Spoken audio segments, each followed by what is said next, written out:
The evening begins like any other. You don't know that yet, of course. That's the thing about ordinary nights. They wear no sign, carry no warning. They simply arrive, settle into the apartment around you, and ask nothing more than that you move through them the way you always have. It is the 25th of April, 1986. The hour is somewhere after 9 in the evening, and the light in your flat in Pripyat has the particular quality of Soviet interiors at that time of year. Slightly warm from the overhead fixture, slightly cold from the window, where the last of the spring sky is fading into a pale gray blue above the rooftops. You live on the 4th floor of a panel apartment building, one of hundreds in this city, and from where you sit, you can see the tops of the birch trees along the boulevard beginning to soften into their first real leaves. April here is a cautious season. The cold is mostly gone, but the warmth hasn't yet committed itself. The air through the cracked window carries the faint smell of wet soil and something metallic, the kind of smell that belongs to cities built quickly, on purpose, out of concrete and intention. Pripyat is, by any Soviet measure, a good city to live in. You know this not as abstract knowledge, but as something felt in daily life, in the fact that your refrigerator has items in it that would be difficult to find elsewhere, in the relative newness of the furniture, in the quality of the light fixtures, and the plumbing that mostly works. This city was built with unusual care, and it shows. The streets are wide, laid out in clean lines, bordered by young trees that have not yet grown tall enough to cast proper shade. The parks are tended. The kiosks are stocked. There is a swimming pool, a sports complex, a cinema, a fairground that will open soon for the May holiday. Everything here is, at most, 16 years old. The oldest building in Pripyat was built in 1970. The city itself was established not from centuries of accumulation and accident, as most cities are, but from a single decision made in an office somewhere. A decision that a city was needed here, and that it would be built to reflect the promise of what it served. What it serves is the plant. This is understood without needing to be said. Everyone in Pripyat is connected to the Chernobyl nuclear power plant in one way or another, either directly, as a worker, an engineer, an operator, or indirectly, as a spouse, a child, a shop attendant, a teacher. The plant is not hidden from view. You can see it from certain high points in the city, a few kilometers to the south, the cooling tower, the large structures rising above the flat Ukrainian landscape, the red and white striped chimney stacks against the evening sky. It does not frighten anyone. It never has. It is simply the reason this particular patch of land became this particular city, and it hums along in the background of daily life the way a factory or a railway terminus might in any other place, a constant presence, unremarkable precisely because it is so familiar. Tonight, at the plant, engineers and operators are conducting a test. You don't know this either, but it doesn't matter to your evening. Tests are conducted regularly. Maintenance is ongoing. Shifts rotate. The plant, like the city, operates to a schedule. The people who work there do so, according to strict procedures and documented protocols. And even those who do know that tonight a specific safety test is underway, a simulation of what would happen during a power outage, testing whether the turbines could still supply enough current to power the cooling systems in the moments before backup generators engaged. Even they understand it as a technical matter, a detail of engineering, managed by people who know what they are doing. The plant has been operating for years. There have been no catastrophes. The logic of its safety is not merely technical but social. If something could go wrong here, then everything we have built here, every apartment, every school, every promotion and certification and quiet evening meal was built on a lie. That cannot be. Therefore, it is not. You have dinner. This is what the evening really consists of, when you strip away everything else. A meal at a table, the sound of cutlery against ceramic, the smell of cabbage, and maybe meat if there was meat today, a boiled potato going soft at the edge. The radio may be on. The programming at this hour is predictable. The news delivered in its usual measured cadence. A voice that has learned to convey authority without urgency. You eat slowly or quickly, depending on whether the children are already in bed. If they are, the apartment feels different, quieter, larger, more yours. You might stay at the table a while after finishing, with a glass of tea cooling beside you, watching the way the light from the overhead bulb catches the underside of a shelf or the glass face of the wall clock. The clock ticks. That sound is part of the texture of these apartments. Many evenings sound like this.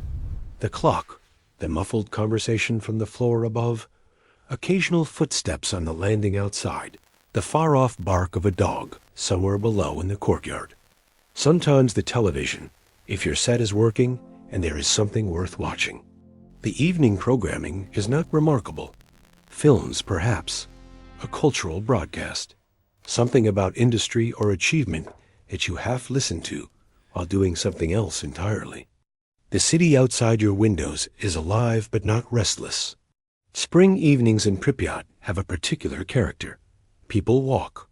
After the long winter, the pull of open air is strong, and you've seen couples and groups of young people along the embankment near the river, the Pripyat River that runs nearby, dark and wide and slow this time of year. Children on bicycles navigated the wide pavements earlier this afternoon. Now, most of them are in. The streets have thinned. The city is settling. Not asleep. There are still people moving below, still the occasional bus, still the lit windows of the grocery store, a few blocks away that stays open until 10. But settling, in the way a city does when the evening has passed its middle hours and started its long declension toward night. The apartment building you live in smells of cooked meals and laundry, of the rubber mat in the hallway, and the particular dust that accumulates in Soviet panel buildings, no matter how often they are cleaned.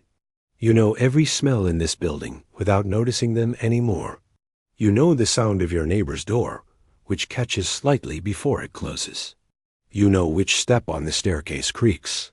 You know the face of the woman on the 7th floor, who always nods but never speaks, and the young man on the 2nd floor who plays guitar on weekend afternoons, and sometimes in the evenings too. You know this building the way you know your own habits, not through attention, but through proximity and time. Pripyat is a young city, and so most of the people in it are young. The average age here is somewhere in the mid-20s. Walk its streets during working hours, and you see it clearly. Young parents with small children in prams, men and women in their 20s and early 30s moving between the plant and the apartment blocks with the purposeful ease of people whose lives have arrived at the place they were headed. The city was built for them, functionally and ideologically. They are, in some unspoken sense, the proof of something, proof that the system works, that technological progress produces real comfort, real security, a real future. The children growing up here will grow up somewhere new, somewhere intentional. That is not nothing. Tonight your children are asleep, or nearly so. You went in a while ago to check, and found one of them still moving under the covers, restless in the particular way children are when they're trying to resist sleep and losing. You stayed for a moment in the doorway, watching. The room was dark, except for the thin line of light from the hallway. The window was slightly open, the white curtain lifting and falling slowly in the draft. You closed the door softly and went back to the kitchen. There is tea. There is the clock. There is the faint sound of a television from somewhere nearby. Not your own, but someone else's, carrying through the wall or up through the floor, a murmur of voices and the tinny sound of music. At the plant, the test is proceeding. Earlier in the day, there were delays. The test had been scheduled for the afternoon, but something in the grid supply required it to be postponed, pushed into the night shift. The operators now running the procedure were not the ones trained specifically for it. The day shift had gone home. The night crew worked from the protocol document, following it as they understood it. Power was being reduced slowly, carefully, in measured steps. The reactor was in a complicated condition, a consequence of the earlier delay, of the hours spent at an intermediate power level, of a buildup of a particular byproduct within the core that absorbed neutrons and depressed output in ways the operators worked to compensate for. They pushed the controls. The power stabilized. The test could proceed. None of this reaches you. There is no reason it should. You wash the dishes. The water from the tap is cold at first, then warm, then reliably hot, a small luxury you've stopped noticing. Outside, the evening has fully arrived.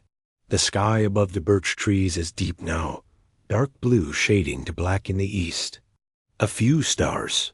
The air through the cracked window is cooler than before, and you close it slightly, not all the way.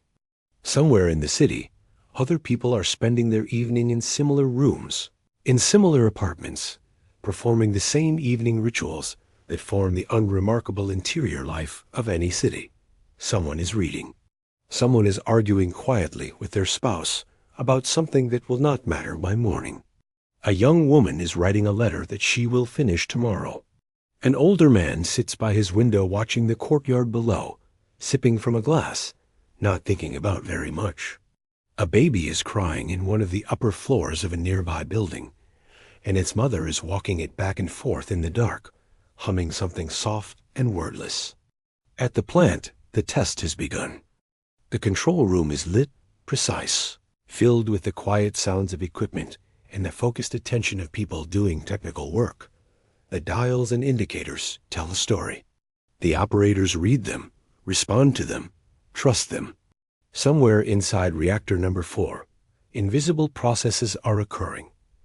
Neutrons moving through graphite and water, heat exchanging in the pressurized channels of cooling water, turbines spinning down as part of the deliberate sequence of the test. The numbers on the instruments are, for the most part, within ranges that make sense. This is not perceived as a crisis. It is perceived as a procedure. You are in bed by now, or nearly so. The apartment is quiet. The clock on the kitchen wall continues its slow revolution. The curtain in the children's room lifts slightly in the draft and settles again. Outside, the city of Pripyat breathes in its nighttime rhythm.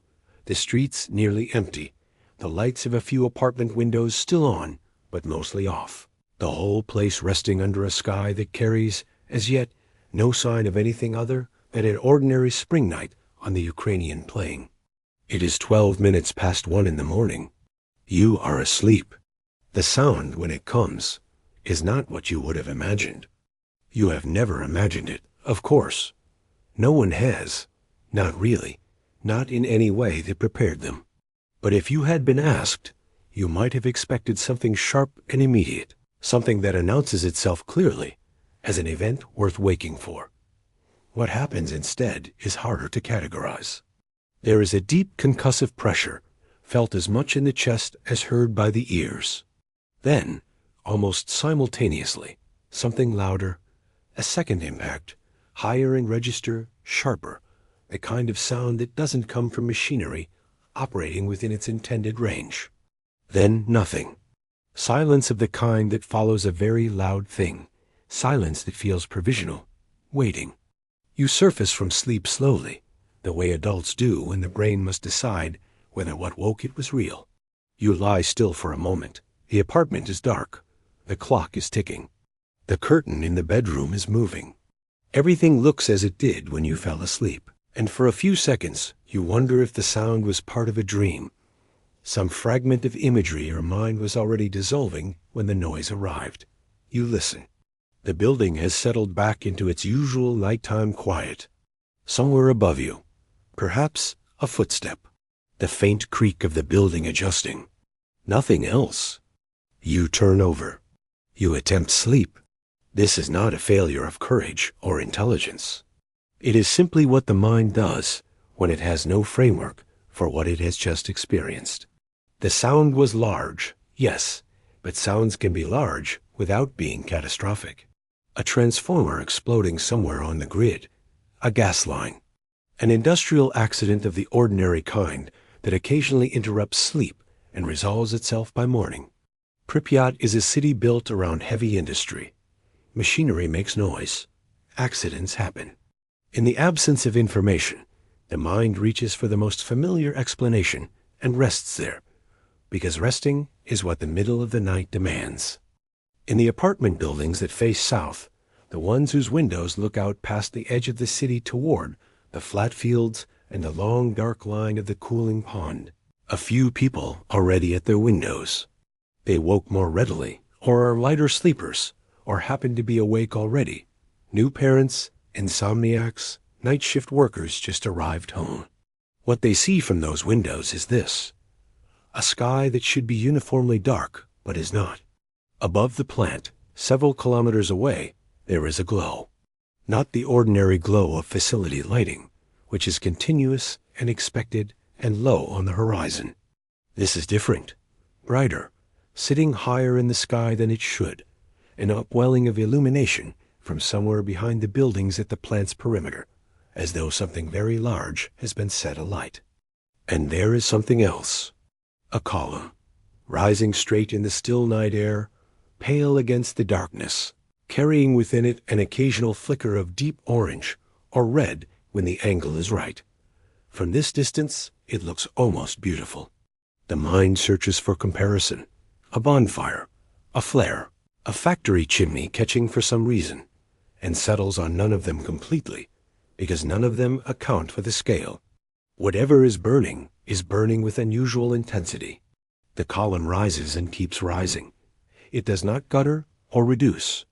It simply goes up into the dark sky over the Ukrainian steppe, and disperses somewhere high above into a cloud that catches the glow from below and glows back. What cannot be seen from any apartment window is what the column contains. This is the central fact of the night of the 26th of April, 1986, and it is a fact that will reshape everything. But it is invisible. The material being carried upward in that column, torn from the interior of reactor number 4 by the force of 2 successive explosions, is not visible to the naked eye. It has no smell that the human nose can detect at these concentrations. It produces no immediate sensation of burning or irritation. It is simply present, dispersing into the night air with the efficiency of gas, following the wind wherever the wind decides to go. Inside the control room of reactor number 4, in the seconds and minutes after the explosions, the operators are dealing with what they can see. They can see that the readings on their instruments have become incomprehensible, values that should not exist, readings so far outside normal operational range that some of the operators initially interpret them as instrument failure rather than physical reality. It is easier to believe that the instruments have broken than to accept what the instruments would mean if they were correct. The reactor cannot be in that condition. They have just been running a test. The reactor cannot be destroyed, but it is destroyed. The first explosion, a steam explosion driven by the sudden, catastrophic rupture of the cooling channels, blew the 3,000-ton reactor lid from its position and exposed the interior of the core to the open air. The second explosion, seconds later, sent a portion of that core outward and upward, fuel fragments, graphite blocks, burning pieces of the reactor's internal structure into the night sky above the plant. Some of this material has landed on the rooftops of adjacent buildings within the plant complex. Some has landed in the yard. A few pieces have traveled further. The graphite, the moderating material that, in this type of reactor, surrounds the fuel channels, is now burning where it fell, burning at temperatures that ordinary water cannot extinguish, glowing an intense orange in the dark. The firefighters arrive quickly. This is what they are trained to do. The first call goes out within minutes of the explosion, and the fire brigades from Pripyat and from the plant's own fire station respond with the speed and discipline that training produces. They pull on their gear, mount the trucks, drive the short distance to the plant through the quiet early morning roads. They are told they are responding to a roof fire at the plant. A serious situation, certainly, but a defined one. Fire on a roof. Find the fire, contain it, extinguish it. This is work they have done before in various forms. They arrive with hoses and equipment and the focused competence of people who understand their job. What they find when they arrive is not a roof fire in any sense they have encountered. The building above reactor number 4 has been largely destroyed. Sections of the roof have collapsed inward. There is debris across a wide area. There are multiple fires on the roof of the turbine hall, on the roof of the reactor building itself, in the yard below. The graphite is burning, and it is burning hot, and it does not respond to water the way ordinary fires respond to water. Some of the firefighters notice pieces of dark material scattered across the ground and the rooftops, dense, brick-like fragments that glow at their edges. They step around them. A few pick them up, instinctively, the way a person picks up something unusual and unexpected. They are the graphite blocks from the reactor core. The air is not cold for the time of year. This is the detail several of them will later remember, that the air around the site felt warm, noticeably warm, in a way that the temperature of the spring night did not account for. They work. They unreel hoses. They direct water at what is burning. They climb to the rooftops in some cases, getting closer to the source, because this is what containing a fire requires. They are wearing their standard equipment, heavy coats, helmets, boots, but they are not wearing respirators. There are no dosimeters. There is no protocol for this, because this was not a scenario that was supposed to exist. They begin to feel unwell. Not all of them immediately, and not all of them in the same way, but across the group. Within the first hour, certain symptoms begin to appear. A metallic taste in the mouth, sharp, strange, like touching your tongue to a battery. Nausea, a burning sensation on exposed skin. Some experience what might initially be dismissed as exertion or stress, a headache, a slight dizziness, a kind of discomfort that can follow any intense physical effort in the middle of the night. They keep working. They note the symptoms without yet understanding them. In the city, the waking has continued slowly. By 2 a.m, more windows are lit. More people had drifted from their beds to their windows, drawn by the glow on the southern horizon that has not diminished. In the apartments that face other directions, many people remain asleep. Those who are awake are watching in a way that carries curiosity more than fear, leaning on windowsills, or pressing their foreheads gently against the glass, watching the distant illumination with the quiet attention of people observing something they cannot yet name. The night is still. There is no wind of significance. The air in the city feels ordinary. Some people dress and go outside. This is not recklessness. It is simply the human response to a large, unexplained thing happening in your vicinity, the desire to look at it properly, to get your bearings, to establish through direct observation what is actually occurring. Groups gather in the courtyards below the apartment blocks, their faces turned south, small clusters on the embankment. A few young men have walked to one of the bridges over the Pripyat River that offers a cleaner sight line toward the plant. From there the view is unobstructed, and what you see is genuinely striking. The column still rising, the orange glow still pulsing at its base. The sky above the plant carrying an unusual color, a kind of purplish luminescence that several people will later describe as something they have never seen before or since. There is also, some will recall, a faint blue light, a shimmer above the reactor itself, a cool glow quite different from the orange of the burning graphite. Some see it for only a moment. Others observe it for longer, watching it with the same uncomprehending fascination you might direct at an unusual cloud formation or a light on the horizon you cannot explain. They do not know what it means. No one who is standing on that bridge, or in that courtyard, or at those apartment windows, has any framework for understanding that what they are looking at is the result of ionizing radiation interacting with the air around the exposed reactor core, a phenomenon so specific and so unprecedented in civilian life that there is simply no existing reference for it. It looks like something from a film. It looks like something natural. It looks like nothing they have seen, and so they watch it. The radiation reaching their bodies is not visible. It is not audible. It produces no sensation at these distances. Not yet, not for most of them, not in the first hours. It moves through the air, and through their clothing, and through the layers of their skin with the indifference of something that does not require their awareness to do its work. They stand in the night air and watch the glow and breathe and feel, essentially, fine. In the control room and in the corridors of the plant, the picture is becoming clearer in some respects and more chaotic in others. Plant management has been notified. Senior engineers and officials are arriving, some still pulling on coats, their faces carrying the expression of people who have been woken with terrible news and are still integrating it. Assessments are being made, or attempted. The scope of the damage is difficult to establish in the darkness and amid ongoing fires, and the instruments that would ordinarily provide data about the reactor's condition are either destroyed or providing readings too extreme to be trusted. There is a moment, and it lasts longer than it should, where the instinct among those responsible is to manage the magnitude of what has happened, not to conceal it, precisely, but to work within it, to prevent it from becoming larger than it needs to be, to solve it through the tools and chains of command that are available. This is not unique to this place or this system. It is the way institutions respond to events that threaten to exceed them.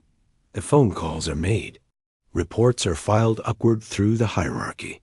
Each report, as it ascends, carries the facts, but also carries the need to not be the person who overstated, who panicked, who caused unnecessary alarm. The shape of what is communicated changes slightly with each transmission.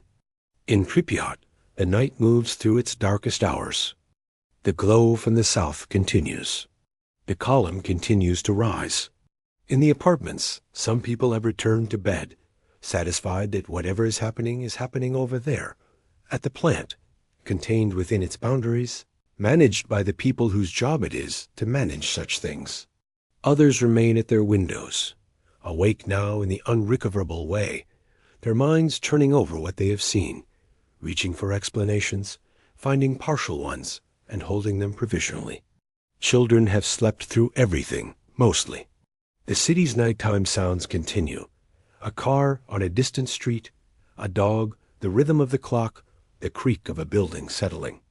You are lying in the dark, or perhaps you have gotten up for water, or perhaps you are standing at your window, watching a sky that does not look entirely like itself, trying to decide whether to worry.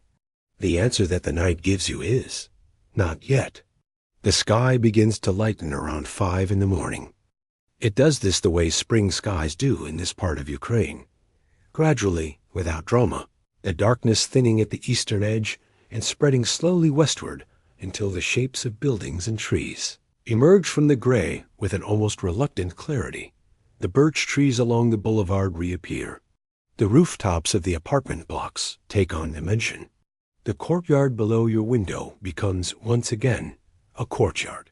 The bench, the small sandbox, the bicycle leaned against the wall where someone left it yesterday afternoon. All of it restored by the returning light to its ordinary legibility. But to the south, the glow is still there. Weaker now against the brightening sky, less dramatic than it was in the deep hours of the night, but present. It has not resolved itself. Whatever is burning at the plant is still burning, and the column of smoke, if that is what it is, if smoke is the right word for it, is still rising, still dispersing somewhere high above, still carrying whatever it carries into the early morning air. The wind during the night was light and variable. By early morning, it has settled into something more consistent, moving generally northwest, away from the city, or mostly away. This is a fact, but it is not a fact anyone in Pripyat knows yet, and even if they did, it would not tell them what it means. The morning shift at the plant has arrived for many of the workers who were not involved in the night's events. Some of them will be turned away at checkpoints they did not know would be there. Others will hear, for the first time, from colleagues who work the night or who live in apartments closer to the plant, something about what happened. The stories are fragmented, incomplete, assembled from what individuals witnessed in their small portion of the night.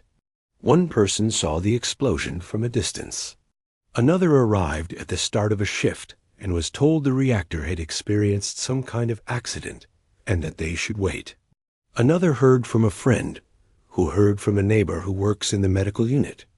The medical unit. There are people there now who arrived through the night in increasing numbers. The firefighters and operators and emergency workers who were closest to the reactor in the first hours. Some of them brought in by colleagues, some walking in on their own, describing the same cluster of symptoms. The metallic taste, the nausea, the burning skin. Some of them are vomiting repeatedly. Some appear confused, which might be exhaustion or might be something else. The nurses and doctors on duty are doing what they can, which is to treat the symptoms in front of them, the vomiting, the skin irritation, the apparent shock, while noting carefully that they have not seen this particular combination of symptoms with this particular onset and this particular speed.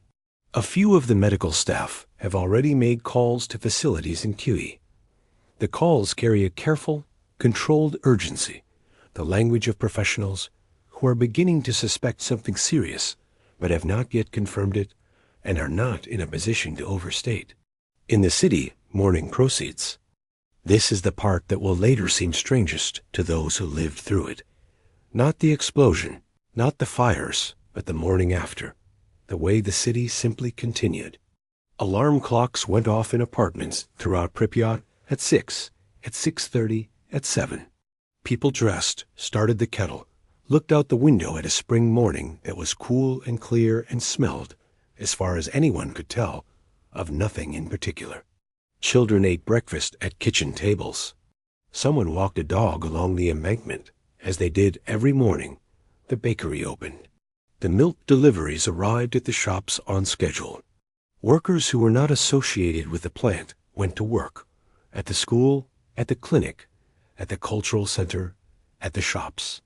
The city moved into its morning routine with the momentum that daily life generates and maintains almost independently of events, the way a river continues to flow regardless of what has fallen into it upstream. This is not passivity. It is not ignorance. Exactly. It is the condition of life in a place where information flows through official channels, and those channels have not yet communicated that anything beyond the ordinary has occurred. You know what you saw last night, the glow, the column, the unusual quality of the sky, but you know it only as something you observed, not as something you understand. The word has not come. The announcement has not been made. The loudspeakers mounted on poles throughout the city, which are used for municipal communications, have been silent on this matter. There are rumors, certainly. Pripyat is a small city, compact and interconnected, and rumors travel through it the way they travel through any community where people share buildings and workplaces and social circles. Something happened at the plant. There was an explosion. It was Reactor 4. It is under control. It is not under control. It was just a fire. It was something more serious. Each version of the rumor carries the confidence of a person who heard it from someone who was there, or almost there, and each version is slightly different, and together they produce not clarity, but a textured uncertainty, a state in which you know enough to be uneasy, but not enough to act on that unease in any definitive way. Your children go to school. This is the decision you make, or rather it is not quite a decision. It is the default, the expected thing, the shape that an ordinary Thursday morning takes. The school is open. There has been no instruction to keep children home. The teachers are there. The doors are open. The morning is cool and bright, and the walk to school takes 15 minutes along a route your child knows well, past the cinema and the grocery and the fountain that will be switched on soon for the summer. You walk with them part of the way, or you watch them from the window until they round the corner. The street looks the way it always looks at this hour. Other children, other parents, the school morning rhythm that belongs to every city that has schools. What you don't know and cannot know is that some of those children playing outside during the school day, chasing each other in the yard during the break between lessons, eating a sandwich in the open air, are breathing something the air should not contain. The particles are too small to see. They land on surfaces, on clothing, on skin, on grass, on the tops of parked vehicles, on the leaves of the birch trees that have only just opened. They settle with the impartiality of particles settling. They make no announcement. The morning of the 26th is, by the measure of what the instruments would eventually record, among the most radiologically significant hours in the entire disaster. The reactor core is still exposed. The material is still being released. The winds, variable as they are, move it in shifting directions, northward, westward, sometimes back toward the city. The invisible inventory of the core disperses into the spring morning over a landscape that is, on its surface, simply going about its day. At the plant itself, the understanding of what has happened has grown more complete, and with it, the gravity of the situation is pressing against the instinct to manage and contain it. Senior officials have spoken to higher levels of authority through the morning. The language used in these conversations is precise and careful, and layered with the awareness that every word is being heard by someone above, someone whose assessment of the situation will depend on how the situation is described, someone who has the power to define what level of response is appropriate and what level of response constitutes an overreaction. Decisions made in this mode, upward-looking, carefully calibrated, aware of how they will be interpreted, are not the same decisions that would be made by someone standing in the open yard looking at the exposed core. By mid-morning, additional specialists have arrived from Kyiv, scientists, engineers, officials from the ministry. They are driven from the airport in cars, whose windows they are told to keep closed. Some of them have brought dosimeters. When they take readings in the vicinity of the plant, the numbers confirm what the most alarmed among the local management have feared. The readings are extremely high. The kind of readings that, in the lexicon of radiation protection, are associated not with controlled industrial environments, but with the interior of a failed reactor. There is a hospital in Pripyat, and it is beginning to fill. Not with crowds, not yet, not publicly, but in the specific way that a medical facility fills when it is receiving patients with an unknown but serious condition and trying to manage both the patients and the information simultaneously.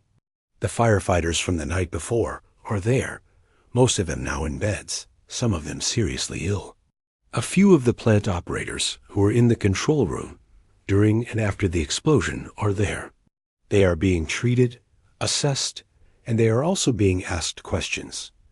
By the doctors, by officials who arrive through the morning, by specialists flown in from Moscow, who understand what they are looking at in a way that the local medical staff, through no fault of their own, does not yet fully. One of the things that will later define this period, the morning and afternoon of April 26th, the hours before the evacuation, is the experience of the plant workers and firefighters who knew, either because they had been told or because their bodies were telling them, that something serious had happened to them. They lay in hospital beds in a city that was outside the hospital windows, conducting itself in perfect normality. Across the street from the hospital, someone was walking a prom along the pavement. The trees along the boulevard were green in the spring light. The sounds of an ordinary city morning drifted through the window glass. A bus, voices, the distant sound of children.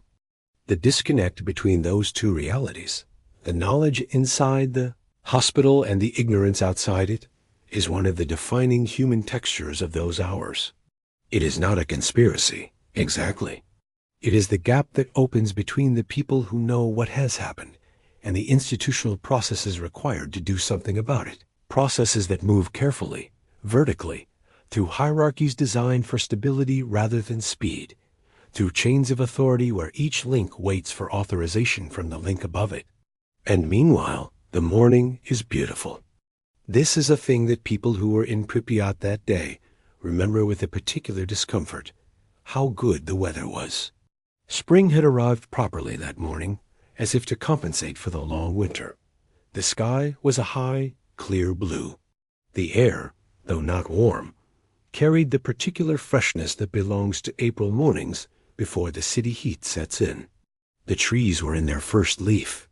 If you had no knowledge of what had occurred in the night, and many people in Pripyat did not fully, not with any real precision, you might have looked out your window at 10 in the morning on the 26th of April and thought, what a good day. What a day to be outside. Some people were outside. Children played. Couples walked. Workers on their day off took the spring air along the embankment, shielding their eyes against the brightness of the sun on the wide river. At the fairground on the western edge of the city, workers were making preparations for the May Day celebration that was coming in just a few days. Rides were being inspected and tested. The Ferris wheel, large, newly installed, intended as a centerpiece of the holiday, turned slowly in the morning light as its mechanism was checked. It would never carry a passenger, but on the morning of the 26th, no one knew that yet. The workers who were calibrating it did their job with care and went home to their lunch.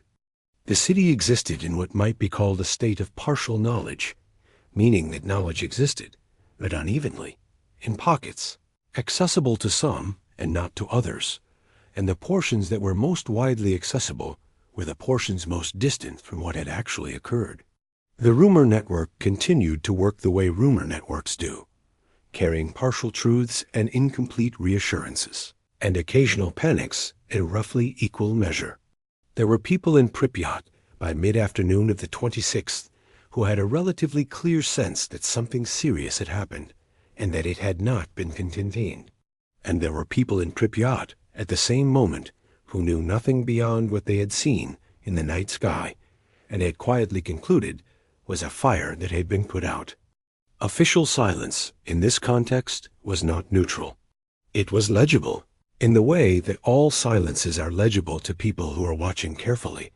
It communicated that something was being managed, that information was being held at a level above the street, that the appropriate response for a citizen was to continue normally until told otherwise. And so, for most of the day, most people did. You have gone through the day in segments, the way ordinary days are structured. There was the morning, with its tasks and small decisions. There was the midday, quieter, the apartment settling around you. Through the afternoon, you may have noticed that certain things were slightly off. A neighbor who came home from work, early, and did not explain why. A phone call that produced in the person you called a careful vagueness you could not quite account for. An absence of the usual voices from the radio on the topic that has been in the back of everyone's mind since the night. You cannot assemble these observations into a conclusion. They remain as separate data points, each individually explainable, collectively suggesting something you cannot name. By late afternoon, the smell in the city has changed. Not dramatically, not in a way that most people could confidently describe. But several people will later say that on the afternoon and evening of the 26th, there was something in the air, a faint acridness, a slight chemical quality that was not usually there, that made the throat feel slightly dry, that made a few people rub their eyes without knowing why. Some attributed it to the industrial complex, to whatever fire had occurred the night before, to smoke still clearing. Others noticed it only in retrospect, after they had been told what it meant. The sun, that afternoon, is warm on the concrete of the streets and the glass of the apartment windows. The Ferris wheel at the fairground is still. The river reflects the sky. The birch trees along the boulevard cast their thin, new-leafed shadows on the pavement, shadows that shift and lengthen as the afternoon moves toward evening. By evening, the decision has been made, though you don't know it yet. Somewhere in the chain of authority that extends from the plant to the city administration to the ministries in Kyiv to the offices in Moscow, the logic of the situation has finally overwhelmed the instinct to manage it quietly. The readings are too high. The scale of what has been released is too large. The people in the hospital are too ill.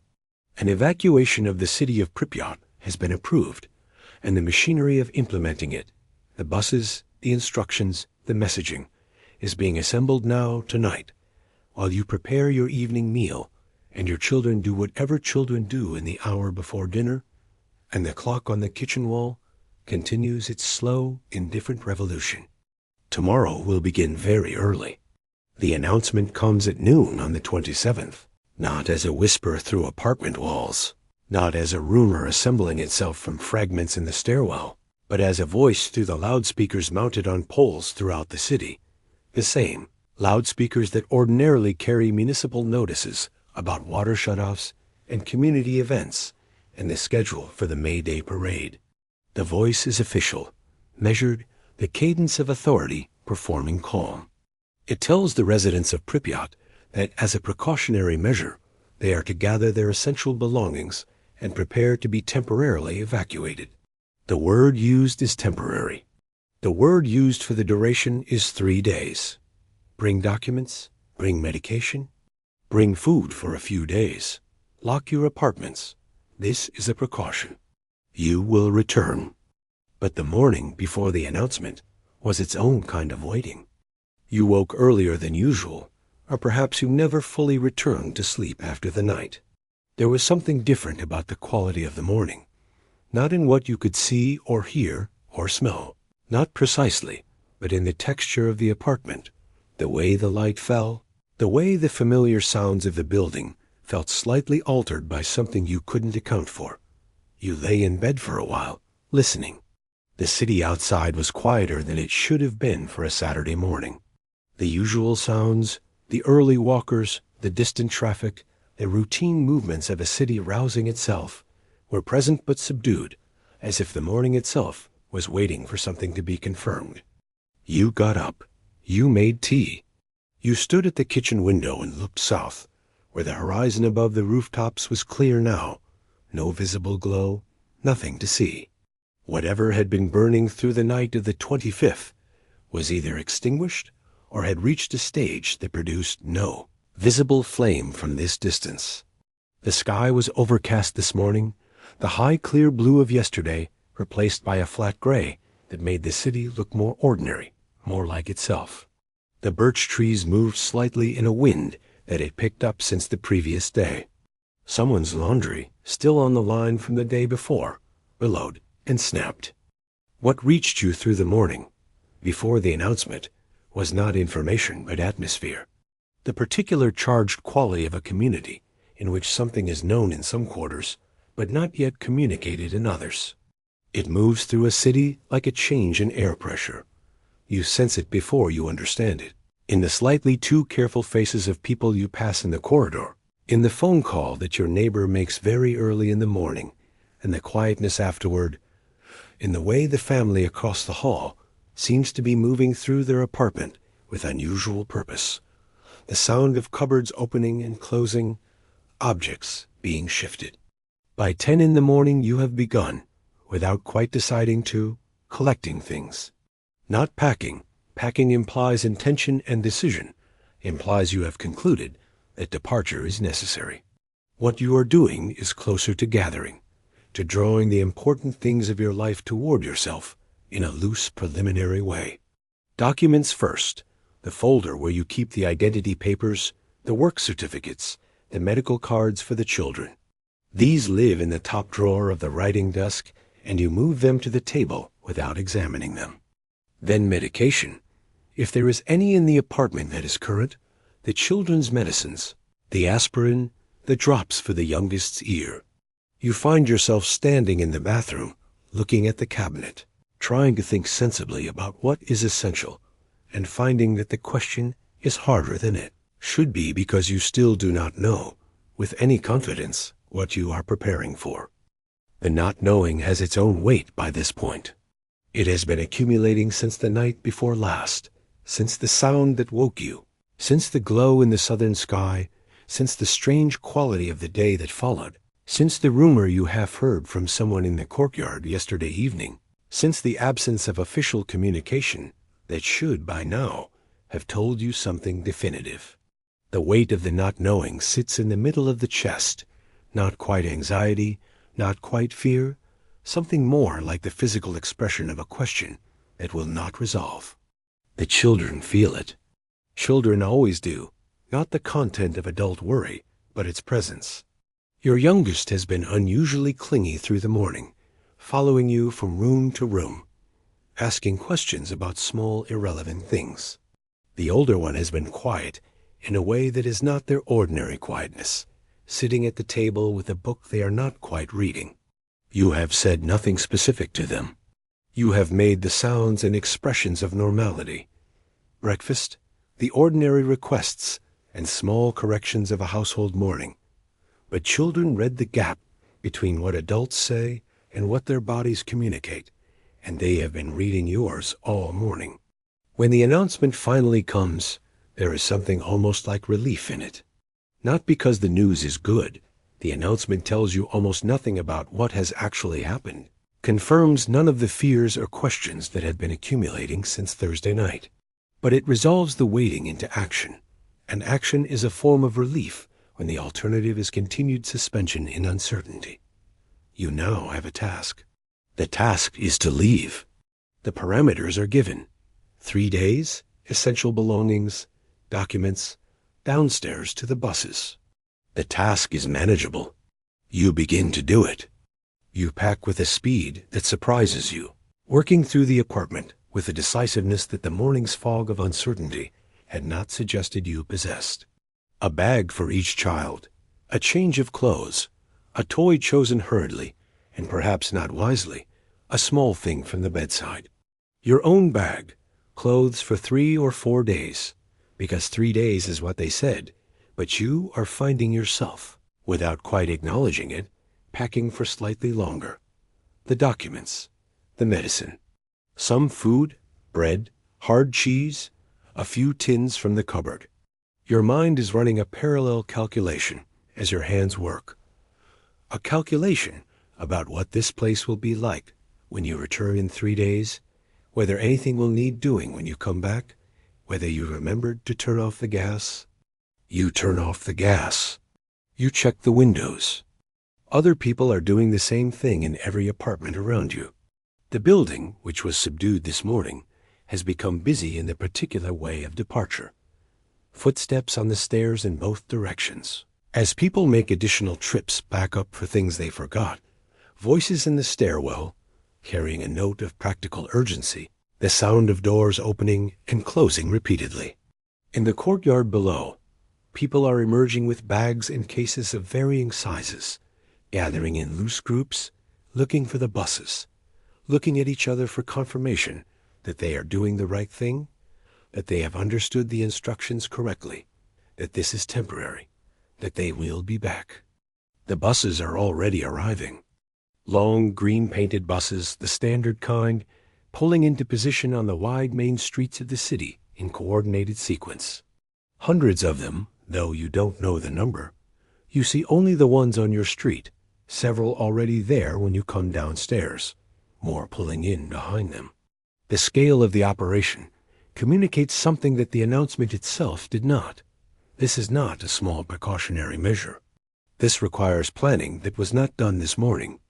This was organized in advance, in the hours while the city slept or failed to sleep on the night of the 26th, by people who knew, or were beginning to know, the full dimensions of what had happened at the plant. The buses were ordered before the announcement was made. The announcement was made once the buses were ready. The street in front of your building is dense with people now. A cross-section of Pripyat assembled in the gray April morning, carrying the accumulated necessary objects of their lives in bags and cases and improvised bundles. Old women in headscarves with string bags that contain everything that matters to them.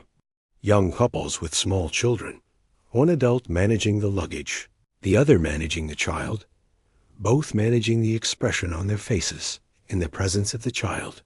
Workers in their weekend clothes, looking slightly displaced from their usual context. A man carrying a birdcage. A woman holding a plant she could not bring herself to leave. Someone with a cat in a cardboard box from which the cat is audibly protesting. The texture of a city's private life, suddenly and simultaneously made public in the street. Most people have not brought much. 3 days, What do you take for 3 days? A change of clothes. The important papers. Perhaps a photograph if you thought of it quickly enough. Most people didn't take the photographs. The photographs are still in the apartments, on the shelves and walls where they have always been, alongside the books and the small ornaments and the good dishes kept for occasions and the children's drawings tacked to the wall above the desk. None of this was specified as essential. None of this was what you grabbed in the 12 or 15 minutes between the announcement and the departure. It stays behind. The residents of Pripyat board the buses with an orderliness that reflects both the nature of the people and the nature of the moment.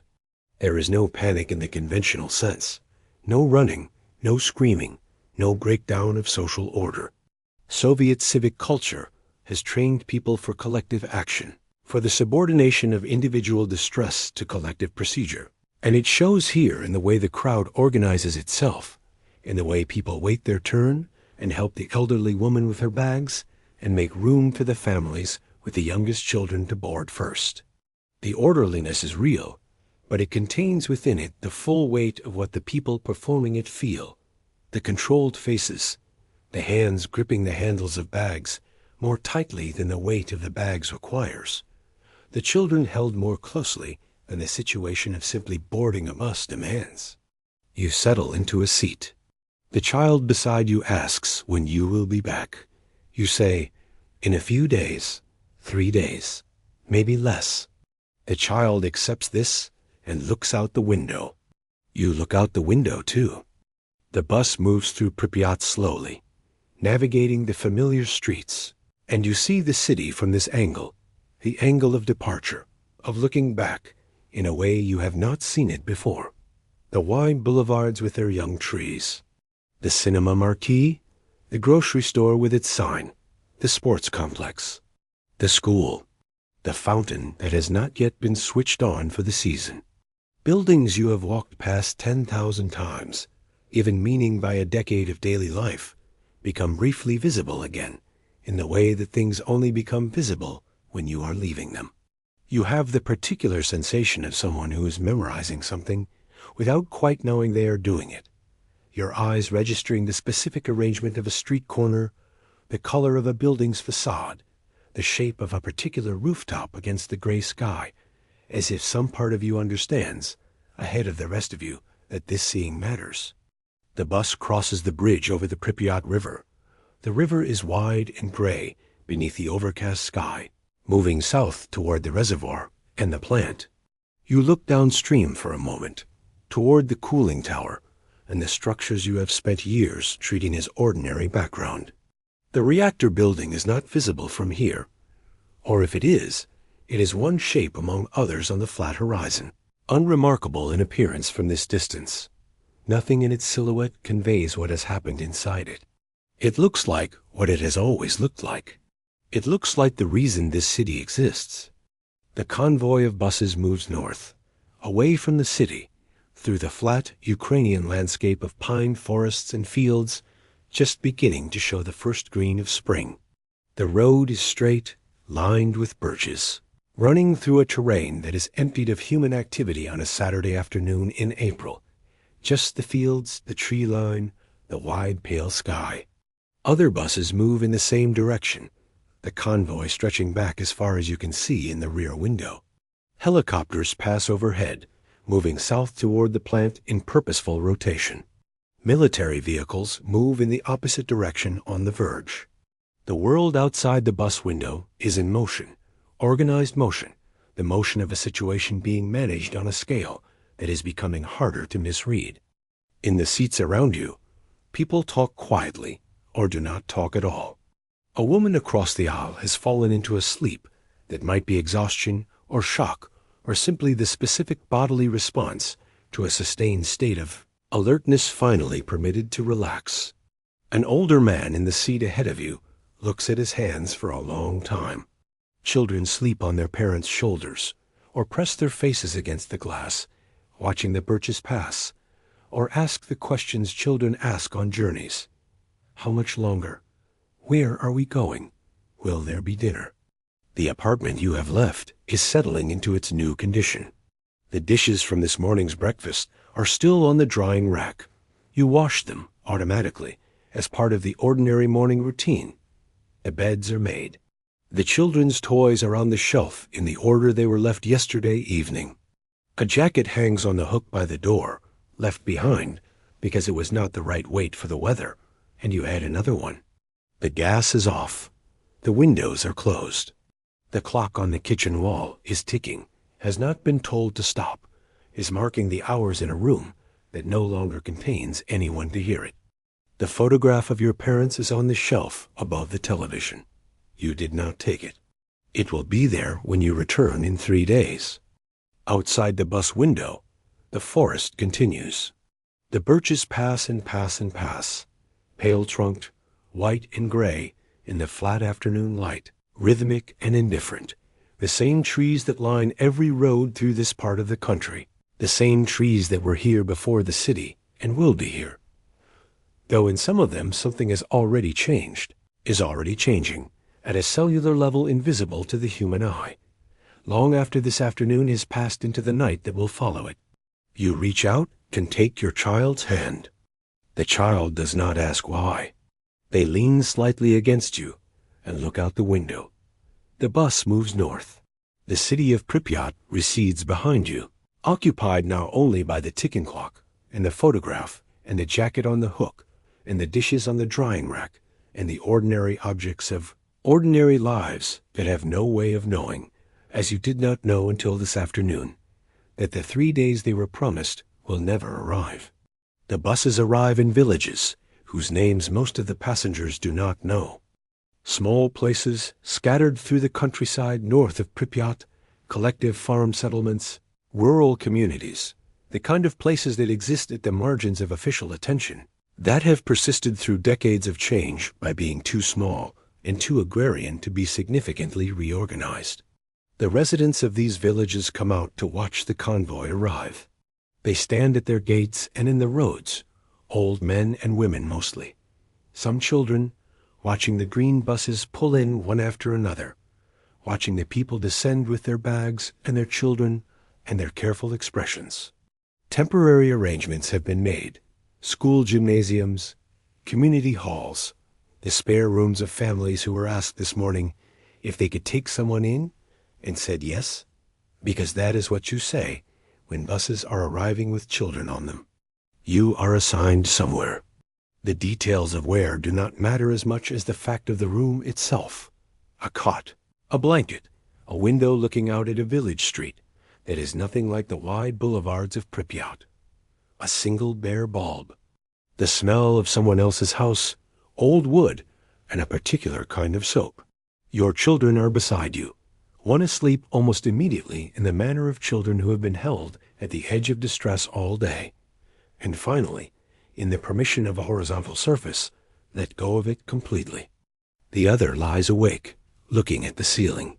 You sit on the edge of the cot for a while in the dark, listening to the quiet that is different from Pripyat's quiet deeper, without the background presence of machinery, without the distant hum of the plant that you have lived alongside for so many years you stopped hearing it, the way you stop hearing any constant sound once it becomes the ground beneath all other sounds. It is the absence of that hum, more than anything, that makes the night feel foreign. In the days that follow, information arrives the way it has throughout, unevenly, in fragments through different channels, and at different speeds depending on who you are and who you know. Some things are communicated officially, through announcements and meetings organized in the villages and towns where the evacuees have been dispersed. Other things travel through the network of people who have been redistributed across the countryside. Word passed between buses, between families placed in adjacent rooms, between people who have relatives who have heard something from someone who works somewhere, connected to what is happening. The picture assembles itself over days and then weeks, never complete, always containing gaps where the most important details should be. What becomes clear, gradually, and then with an increasing weight that is difficult to absorb. The 3 days are not 3 days. The 3 days extend and then extend again, and the language around the extension shifts from the language of caution to the language of something else, something that does not yet have a name in the public vocabulary, something for which the official communications reach for phrases that are accurate but incomplete, that convey the fact of the situation without conveying its full dimension. The return that was promised moves further away. At some point, it stops being discussed as a near-future event and becomes a different kind of question entirely. The apartment is still there. You know this in the abstract. It has not been destroyed. The building is standing. The rooms are intact. Everything you left is exactly where you left it. The jacket on the hook, the photograph on the shelf, the clock that was ticking when you closed the door and is by all mechanical logic ticking still. This knowledge has a specific quality of unreachability, like knowing a place exists on a map you cannot go to, like understanding that a room is full of your life and being unable to stand in it. In the weeks after the evacuation, the zone around the plant is established. A circle of exclusion drawn on maps in offices in Kyiv and Moscow, 30 kilometers in radius, encompassing the plant, encompassing the abandoned city, encompassing the villages and the fields and the forests and the river. Military checkpoints go up on the roads. The personnel who enter the zone to work on containing the reactor, engineers, soldiers, workers drafted from across the Soviet Union for shifts measured in minutes rather than hours, do so in protective gear, carrying dosimeters, aware that the environment inside the zone is not what environments are supposed to be. Inside the exclusion zone, Pripyat exists in a condition that has no precise precedent. The buildings are intact. The streets are intact. The infrastructure is intact. And yet the city is not a city, because a city is its people, and its people are gone. And what remains without them is the form of a city without its substance. A shell, three-dimensional and detailed, inhabited now only by what was left behind in the urgency of a Saturday afternoon's departure, and by what the environment has brought in since. The birds that move through the empty streets unchallenged, the plants that begin, slowly, and then with increasing confidence, to reclaim the edges and the cracks and the surfaces that human maintenance used to hold at bay. The children's toys on the shelf, the dishes on the drying rack, the jacket on the hook by the door, the photograph. These objects, and millions like them throughout the abandoned city, become something they were never intended to be, not possessions, not the ordinary furniture of daily life, but a kind of record. A record of the moment at which ordinary life was interrupted and what it contained at that moment. The book left open on a bedside table, spine up, page marked for a return that never came. The food left in a refrigerator that will stop working when the electricity is eventually cut. The half-finished letter on a desk. These are not ruins in the conventional sense. They are not the slow accumulation of decay and time that produces the picturesque melancholy of ancient places. They are something stranger, the inventory of a living moment frozen. What happened in those early hours, in the hours, and days between the explosion and the evacuation, was not primarily a technological failure, though it was that. It was an experience of the limits of human perception in the face of invisible danger. The people of Pripyat did not fail to respond to what they could detect. They responded entirely reasonably to everything that their senses gave them. The air felt like air. The morning looked like a morning. The city moved as cities move. The danger was real and growing, and it registered nowhere. Not in the throat, not in the eyes, not in any system of perception that evolution had equipped a human body to possess. The invisible moved through the visible world, and the visible world continued, and that continuity was not reassurance, but simply the way things were. This is perhaps what stays longest, thinking about those days, not the explosion itself, not the scale of what followed across the continent in the weeks and months and years after, not the medical consequences, or the political consequences, or the long argument about nuclear energy that the disaster provoked and has never quite resolved. What stays is the image of ordinary life persisting inside its own ending. The couple on the bridge watching the glow in the night sky and finding it beautiful. The children in the schoolyard during the break between lessons, running across the contaminated grass in the warm spring air. The man in the courtyard who looked up at the overcast Saturday sky on the morning of the 27th and thought, before the announcement came, what a gray day, thinking of nothing in particular, thinking of the weekend ahead. They did not know. That is the fact from which everything else follows, and to which everything else returns. They did not know, not because they were careless or foolish, or because the system that surrounded them had made them deliberately blind, though that system had its own distortions, its own institutional habits that shaped how information moved and who held it and when it was shared. They did not know because the event produced a reality that exceeded the available means of perceiving it. There was no instrument in a human body calibrated for this. The instruments that existed were in laboratories and control rooms in the hands of specialists, and even those instruments, in the first hours, were not all believed.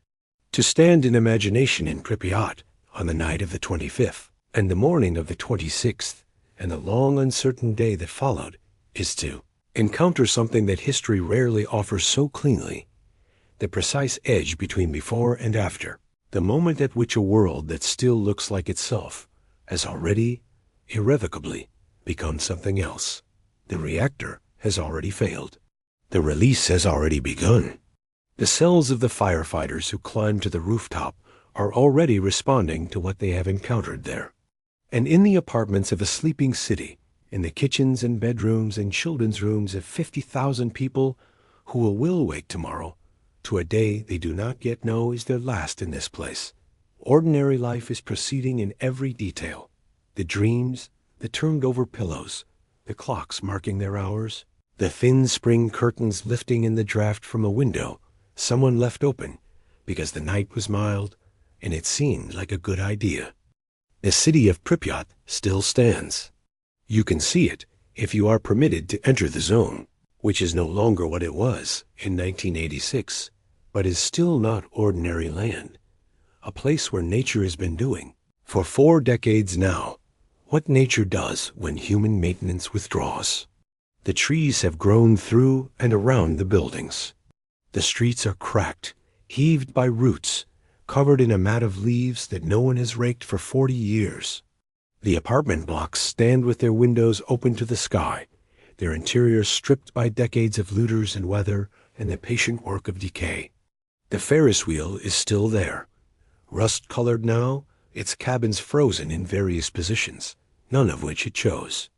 To walk through it, those who have walked through it say, is to experience a silence that is not peaceful. It is the silence of a place that expects to be inhabited and is not.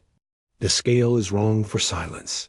The wide streets, the large buildings, the spaces designed for thousands of people going about the multi-directional business of daily life. Silence fits ruins that were ruins from the beginning. It does not fit a city that was 2 days before its abandonment, planning a May Day parade. History is full of catastrophes. Some arrive with armies and fire and the unmistakable appearance of disaster.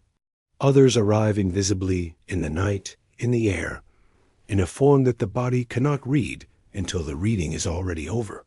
Chernobyl belongs to the second kind, a disaster that chose its moment carefully, arriving into ordinary life without announcement, making no appearance at the threshold, leaving no trace that the senses could follow.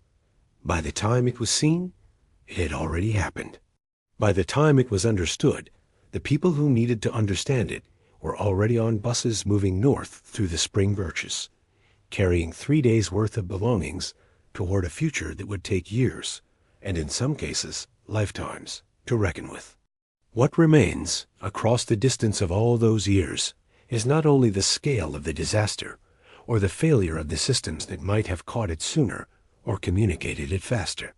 What remains is the human texture of those hours, the small, specific, unrepeatable details of 50,000 ordinary lives at the moment they were interrupted, the book left open, the clock ticking in the empty kitchen, the child asking, through the window of a bus, moving through unfamiliar countryside, when they would be going home. They could not have known. That is both the tragedy and, in its own quiet way, the grace of it, that the last night was simply the last night, indistinguishable from any other, inhabited fully and without reserve, because there was no reason yet to hold anything back. They slept in their beds. They breathed the April air. They lived their lives right up to the edge. If these stories matter to you, the ordinary moments that history forgets, the human texture behind the events that shaped our world, then another POV will always have a place for you to return to, whenever you need to slow down and remember that the past was lived, not merely recorded.